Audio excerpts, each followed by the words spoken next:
Bonjour à toutes et à tous, bienvenue sur ce nouvel épisode d'Economics. C'est un plaisir de vous retrouver ici. Nous sommes le dimanche 21 avril et on est parti pour décrypter 5 actualités économiques mondiales à retenir cette semaine. Avant tout, notez que ce podcast est soutenu par Quorum l'Épargne. Cette entreprise indépendante a la même vision que celle que nous avons ici, à savoir que chaque épargnant doit comprendre ce qu'il fait de son argent et que pour ça, il faut lui expliquer dans un langage clair et compréhensible. Pour faire les bons choix en termes d'investissement, il est important d'être bien conseillé et accompagné. Depuis 2011, Quorum l'Épargne vous donne justement les clés pour bien comprendre et pour naviguer dans le monde de l'épargne qui peut sembler complexe de prime abord. Ils ont permis à 120 000 nouveaux épargnants de placer 7 milliards d'euros dans des produits d'épargne accessibles, en lien avec l'économie réelle, en recherche de performance et surtout adaptés à leurs projets et à leurs besoins. Je précise que ces placements présentent des risques spécifiques, notamment celui de la perte en capital. Je suis très heureux car nous partageons une mission commune à travers notre quête de déjargonner et vulgariser l'économie, rendre l'épargne accessible à toutes et à tous. D'ailleurs, ce podcast parraine ceux qui décident de rejoindre Quorum l'Épargne. Si vous êtes intéressé par leur offre et que vous répondez aux conditions du parrainage, donnez le code COSMOS, COSMOS, pour bénéficier d'une récompense de bienvenue. Allez, maintenant on est parti pour notre tour d'horizon de l'économie mondiale et pour la première actualité, on s'envole au Moyen-Orient où le blocage du détroit d'Ormuz par l'Iran pourrait anesthésier l'économie mondiale. En fait, le regain des tensions entre l'Iran et Israël relance la menace du blocage du détroit d'Ormuz, qui est un couloir maritime stratégique entre Oman et l'Iran pour le commerce mondial de pétrole. Et en fait, Téhéran a menacé à plusieurs reprises de bloquer le détroit d'Ormuz en cas d'action militaire des États-Unis dans la zone. Selon l'économiste Philippe Chalmin, spécialiste des marchés de matières premières, si l'Iran bloquait le détroit d'Ormuz, le conflit changerait de dimension. En effet, c'est près de 20 millions de barils de pétrole par jour, soit un tiers des exportations mondiales qui passent par le détroit, ce qui constitue de loin la principale voie de navigation connectant les riches pays pétroliers du Moyen-Orient avec les marchés asiatiques, européens et nord-américains. Alors l'autre conséquence d'un blocage du détroit d'Ormuz concerne le gaz du Qatar qui y transite. En fait, le Qatar fait partie des 3 grands exportateurs du gaz naturel liquéfié, aussi connu sous le nom de GNL, avec les États-Unis et l'Australie, qui pèsent chacun près d'une dizaine de millions de tonnes sur un marché mondial qui en fait 60 millions. Et si les exportations de gaz du Qatar se trouvaient bloquées, cela aurait des conséquences sur le marché du GNL qui se répercuterait immédiatement sur le marché européen. Au final, une perturbation même temporaire de la navigation dans le détroit d'Ormuz, qui est large de 50 km et profond de 60 mètres, peut faire grimper les prix mondiaux de l'énergie. Seule l'Arabie Saoudite et les Émirats disposent d'un réseau d'oléoducs leur permettant de contourner le détroit d'Ormuz selon l'Agence américaine de l'énergie. Pour la deuxième actualité, on revient en France où le budget des Jeux Olympiques de Paris a déjà explosé. Initialement évalué à 3,8 milliards d'euros, la facture totale des JO frôle actuellement les 9 milliards d'euros, dont un peu plus de 2,4 milliards d'argent public, et pourrait même dépasser les 10 milliards, car tout n'est pas compté et facturé pour le moment. Dans le détail, le comité d'organisation des JO organise la compétition grâce principalement à l'argent privé des sponsors, à hauteur de 1,24 milliard d'euros. On retrouve aussi le comité international olympique, qui finance l'événement à hauteur de 1,2 milliard d'euros, et de la billetterie à hauteur de 1,4 milliard. Au total, déjà 4,4 milliards d'euros servent à louer le Stade de France, à payer des agents de sécurité, des lits du village olympique, des tribunes temporaires, ou encore les danseurs de la cérémonie d'ouverture. Et signe que les temps sont durs, le comité d'organisation a récemment demandé à la région Île-de-France de contribuer au transport en bus des accrédités, une charge de 10 millions d'euros. La région a refusé. Mais l'État surveille de près la situation. En cas de déficit, c'est lui qui interviendra car il a donné sa garantie à hauteur de 3 milliards d'euros. Mais plus globalement, même si le budget explose autour des 10 milliards d'euros, ces Jeux Olympiques de Paris seraient l'une des éditions les moins coûteuses de l'histoire moderne. Les JO de Tokyo en 2021 ont coûté 12 milliards d'euros selon la Cour des comptes japonaise. À Londres en 2012, ils ont coûté 15 milliards d'euros. À Athènes en 2004, les JO ont coûté 13 milliards d'euros, ce qui reste loin des 44,7 milliards d'euros des JO de Pékin en 2008 et des JO d'hiver de Sochi en 2014 à 37 milliards d'euros. Pour ce qui est de la France, réponse définitive en 2025 avec le rapport de la Cour des comptes. Pour la troisième actualité, on s'envole en Afrique où le président du Sénégal veut que son pays arrête d'utiliser le franc CFA, une monnaie qui est héritée du passé colonial français. Encore aujourd'hui, plusieurs décennies après la décolonisation, la France a un accord avec 3 partenaires africains où le franc CFA circule. Le premier est l'Union économique et monétaire ouest-africaine qui compte 8 pays, le Bénin, le Burkina Faso, la Côte d'Ivoire, la Guinée-Bissau, le Mali, le Niger, le Sénégal et le Togo. Le deuxième est la Communauté économique et monétaire de l'Afrique centrale qui compte 6 membres, le Cameroun, la République centrafricaine, la République du Congo, le Gabon, la Guinée équatoriale et le Tchad. Enfin, le troisième partenaire sont les Comores, avec le franc des Comores qui, malgré son nom différent, possède les mêmes caractéristiques caractéristiques que le franc CFA. Et en fait, le franc CFA a un taux de change fixe avec l'euro. Cela est censé garantir une monnaie et donc une économie plus stable face aux aléas, car en lien avec une monnaie plus forte, donc plus solide. Jusque-là, rien d'extraordinaire. Ce qui est beaucoup plus atypique par contre, et même unique au monde, c'est l'accord avec la France. En effet, cette dernière garantit de prêter une devise forte, donc l'euro, pour ces pays en cas de besoin. En échange, les pays africains doivent stocker la moitié de leur devise auprès du trésor français. Les principales critiques économiques évoquent une monnaie surévaluée, avec un franc CFA qui a un taux de change fixe avec l'euro, qui empêche les États africains d'être compétitifs, car obligés de suivre la politique économique de l'Europe.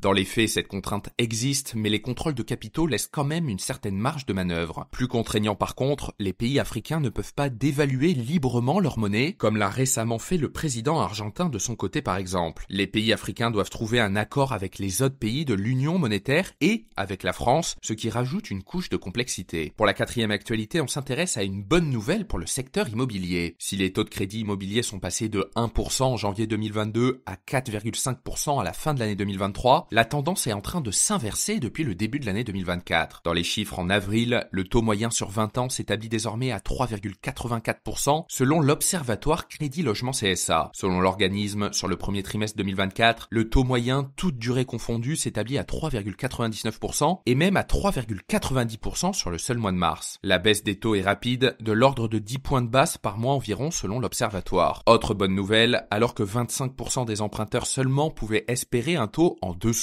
des 4% en décembre 2023, ils sont désormais 75% à se voir proposer un crédit en dessous de cette barre des 4% en mars 2024. Enfin, les banques se remettent en ordre de marche pour financer les dossiers des emprunteurs. Certes, la tendance reste timide si l'on compare le premier trimestre 2024 au dernier trimestre 2023, avec une hausse de 1,2% du nombre de prêts accordés, mais la tendance est bien plus significative si l'on compare les mois de mars 2024 et décembre 2023, avec une hausse de 46,2% des prêts accordés entre ces 2 mois et une production de crédit en hausse de 58,8%. Pour la cinquième actualité, on s'intéresse à la sécurité des avions Boeing qui est décriée aux États-Unis. Chaque personne qui monte à bord d'un avion Boeing prend un risque. Ce sont les mots de lanceurs d'alerte, dont des employés de Boeing, qui ont témoigné devant une commission d'enquête du Sénat américain pour prévenir, je cite, de graves problèmes de production des avions Boeing 737 MAX, 787 Dreamliner et 777. Les lanceurs d'alerte ont longuement expliqué leurs inquiétudes concernant la sécurité de ces modèles d'avion du constructeur américain. L'un des ingénieurs a déclaré, je cite, « J'ai été mis à l'écart, on m'a dit de la fermer, j'ai reçu des menaces physiques. Si quelque chose m'arrive, je suis en paix parce que j'ai le sentiment que, en témoignant ouvertement, je vais sauver de nombreuses vies. » Il faut dire que depuis le début de l'année, les déboires de Boeing ne cessent de se cumuler entre la perte d'une roue au décollage, une porte d'avion qui s'arrache en plein vol, ou encore le 11 mars, quand au moins 50 passagers ont été blessés lorsque le pilote d'un Boeing 787-9 Dreamliner de la compagnie aérienne chilienne LATAM a perdu le contrôle de l'appareil à cause d'un problème technique. L'appareil a ainsi violemment perdu de l'altitude, projetant au plafond les passagers dont la ceinture n'était pas attachée. Le lendemain, le cours de l'action Boeing a perdu 4% en bourse. Plus largement, cette série d'incidents de sécurité très médiatisés a entraîné un ralentissement des commandes et de la production du constructeur aéronautique américain. Plus largement sur les marchés financiers, la capitalisation boursière de Boeing, qui s'élevait à près de 158 milliards de dollars à la fin de l'année 2023, se retrouve désormais à 104 milliards de dollars. L'action de la société américaine est en baisse de 34% depuis le début de l'année, alors que son rival français Airbus profite de la situation et dépasse Boeing en termes de valorisation boursière à 127 milliards d'euros, avec son action qui progresse de plus de 13% depuis le 1er janvier. Merci d'avoir écouté ce podcast. Pensez à mettre une note sur la plateforme sur laquelle vous l'écoutez, ça m'aide énormément à faire connaître ce podcast à de nouvelles personnes. Merci et on se retrouve dimanche prochain pour un nouveau tour d'horizon.